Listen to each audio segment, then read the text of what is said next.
What's going on, y'all? Another Smackdown in the books, so you know I got another review fresh for your head top. Let's jump right into it. Show opens up. You have Damian Priest and LA Knight kind of just pre-gaming and pre-planning for their match coming up. Damian Priest asks, bro, do you have my back? And LA Knight goes, well, yeah. I kind of thought it was implied. It's a little bit sus that you asked, but if you have my back, I got your back. Cool. So the match starts, and of course there's some odd couple shenanigans, tagging in early and things like that, but they figure it out. Solo Sikoa eats a BFT from LA Knight. 1, 2, 3. Damian Priest and LA Knight are your winners. Post-match, these guys come to blows. I guess they just can't stand each other anymore. The little shenanigans built up to a point where it had to get physical, so they're brawling. Jacob Fatu takes them both out, and behind Jacob Fatu, you have Drew McIntyre. He hits Jacob Fatu with a claymore, and what's interesting is the camera angle that they chose to shot this, you see Solo Sikoa standing by the announce table and kind of just observing everything, and I was kind of like, bro, go help your mans. Like, what's going on? You're literally just standing there? So the tension is building. We're eventually going to get Solo Sikoa and Jacob Fatu blowing up. These guys are going to go at it. Jacob Fatu's going to be like, bro, I noticed some stuff. I'm not with it no more. So this is definitely a little bit more seed planting. After this, you get Drew McIntyre cutting a fire promo backstage. He essentially says no matter what happens to Damian Priest, he always gets rewarded. LA Knight just lost his championship. And he cut a nice little line on Jacob Fatu. He says the thing, and he imitates him. He says the thing about being all gas, no brakes, is with no brakes, you eventually run into a brick wall, and the brick wall will be Drew McIntyre. Well done by Drew McIntyre. After this, we get Chelsea Green and Piper Niven versus Zelina Vega and a partner of her choosing, a mystery partner. And I was just thinking, okay, you know what? Maybe we're going to give Chelsea Green a win. It's a tag team match. We don't really need her to take another loss. When I found out that the mystery partner was Alexa Bliss and they were in her hometown, I was like, okay, like they're going to lose, but maybe they can pin Piper Niven. Chelsea Green ate another pinfall. She ate another pinfall. The match was fine. There was a moment where Zelina Vega hit the code red on Piper Niven after Alexa Bliss kind of just kicked her in her face, and I guess that momentum helped the move go forward. It was a nice little spot. But then you have Chelsea Green, I was going to say Chelsea Given. Chelsea Green getting hit with the Sister Abigail and pinned in the ring. 1, 2, 3. I need to know what's going on with Chelsea Green, man. I don't know what happened with her backstage. This better be building to some like sympathetic babyface run, because this doesn't make any sense at all. If you're asking me who the two hottest superstars right now in the WWE are, I would go Jacob Fatu and I would go Chelsea Green, because they just understand character work. They're good in the ring. They just understand how to be a WWE superstar. Anyway, this ain't about Jacob Fatu. This is about Chelsea Green. Boy, let me tell you. So the 2 weeks going into WrestleMania, you have Chelsea Green losing a match to Zelina Vega via, I believe it was count out first. Then she gets pinned in the middle of the ring. You don't have her on night 1 or night 2 of WrestleMania. The SmackDown after that, she loses her championship, and now she's getting pinned in the middle of the ring again. I don't get it. I don't get it. I understand, yes, sit back, let the process play out, let them cook. But this is insane. Like, she had to have pissed somebody off. I don't know what's going on, man. Justice for Chelsea Green. This is getting a little bit ridiculous. Another backstage segment. We have Los Garza jumping Rey Fenix. I guess Santos Escobar wasn't too pleased about getting pinned last week. So that's how they figured they would deal with this situation. Rey Fenix is laid flat backstage. Charlotte Flair shows up to the arena. Backstage, she's coming out of this big SUV. She's walking to the ring. She goes to cut a promo. She's in the ring now.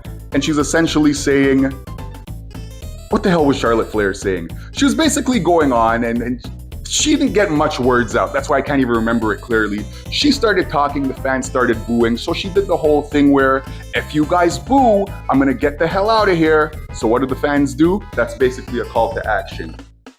They booed her the hell out of the arena. She's walking up the ramp now. She leaves the ring. She's walking up the ramp. And whose music hits? Jade Cargill's. I was like, oh, what's going on here? Jade Cargill's walking down the ramp. Charlotte Flair's walking up the ramp. Jade Cargill gets into the ring, and then she stops. She looks over at Charlotte. She says, back of the line, Charlotte. You've had your chance. And I was like, here we go. Jade, don't you have a match with Nia Jax for the #1 contendership? There's no way that those words are going to come back to bite you in that big, beautiful ass of yours. Nia Jax versus Jade Cargill. And the match was cool. We got Tiffany Stratton heading down to the ring. So she's sitting ringside. We get just a display of power.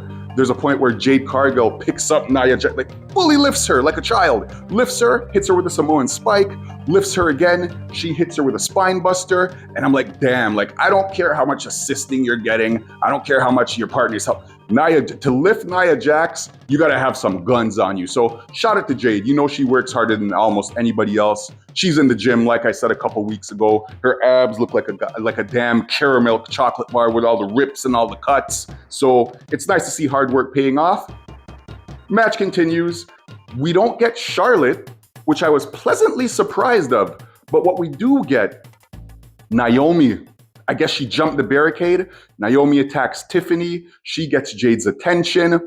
And essentially that allows Nia Jax to get the upper hand on Jade Cargill. Jade gets hit with the Annihilator. 1, 2, 3. Nia Jax is your #1 contender. So I guess we're running it back with Nia Jax and Tiffany Stratton. This was well played by the WWE. Like I said earlier, I thought Jade Cargill's words to Charlotte Flair was going to come back to bite her. I totally forgot about the Naomi element. So they threw some smoke up, some smoke and mirrors. They got me. I've been watching WWE for as long as I can remember, and it's not often that I get got. Hats off to you, WWE. Now we get an impromptu match with with the Street Profits and Fraxium. And this is kind of one of those things where I don't like that they do. I don't know why my glasses keep falling off my face. This is one of those things where it's like, okay, so in order for you to get a championship match, you got to go out and beat the champions. I don't like that. Especially because of the scenario and the situation that this was in. I really don't feel like it would have helped. The Street Profits were banged up from their TLC tag match. So you have Montez Ford. He's heavily bandaged up. He's clearly injured. Dawkins is clearly injured. I felt like if Fraxium won, it would have been with an asterisk. And if Fraxium lost, then it's back to the line. You have Fraxium winning this match. They beat the Street Profits, and I guess #1 contender implications are implied. So they probably will face the Street Profits down the line for a championship. They did win the match, but there is that asterisk. You did beat up 2 injured guys. I don't know. I feel like there's a better way to give them an a tag team title match. Moving on. We got Carmelo Hayes versus Aleister Black. And you got Black setting up Hayes for the Black Mass. He lifts him up. The Miz jumps on the apron to protect his boy. You get Hayes running towards Aleister Black now to hit him. Of course, he moves. Hayes hits the Miz. Miz goes flying off the apron. And Aleister Black kind of just rolls Hayes up. Carmelo Hayes. 1, 2, 3. I feel like Aleister Black is this big, powerful being. He's a pretty yoked dude. I feel like he could have hit Black Mass, his finishing move, on Hayes and pinned him clean. The kind of roll up, let me escape like I stole a victory. It was a little bit odd, but that's a nitpick. I guess the win is the win. No matter what happened, we're still at the same result. But after he gets rolled up, Miz runs into the ring. He gets hit with the Black Mass. Miz is laying flat. And so that's where we're at right now. Aleister Black wins his match. 1, 2, 3. Now, because he just returned, I wasn't really, like, I could have went and took a shower. I knew there was no way in hell Aleister Black was losing this match. So Aleister Black picks up the win. 1, 2, 3, like I said. Now we got Los Garza versus Rey Fenix and Andrade. You get Berto with the visible pin on Phoenix. So he has him dead to rights, essentially. 1, 2, 3. But Santos Escobar is on the apron. And I don't even know what the hell he was doing on the apron there. I guess he was just trying to run distraction for his boys. It ended up costing. You have Berto getting pinned clean in the middle of the ring. Now, post-match, Santos jumps in and he's pissed off. He's all in Berto's face. And Berto eventually, he's like, you know what, bro? Like, I'm not doing this no more. He slapped Santos' hand out of his face. He walks up the ramp and Berto looks like he's had enough. Will we get some type of alliance with Andrade? Will Andrade be the new leaders of this faction? We'll see. We shall see. It's getting a little bit interesting, man. I'm looking forward to seeing what they're going to do. You have John Cena in the closing promo, and essentially what he does, he just runs Randy Orton down. There was a line about his family, which was kind of crazy to me. He said nobody remembers Bob Orton Sr., and the best thing that Bob Orton Jr. did was sleep with Randy Orton's mom to create Randy Orton.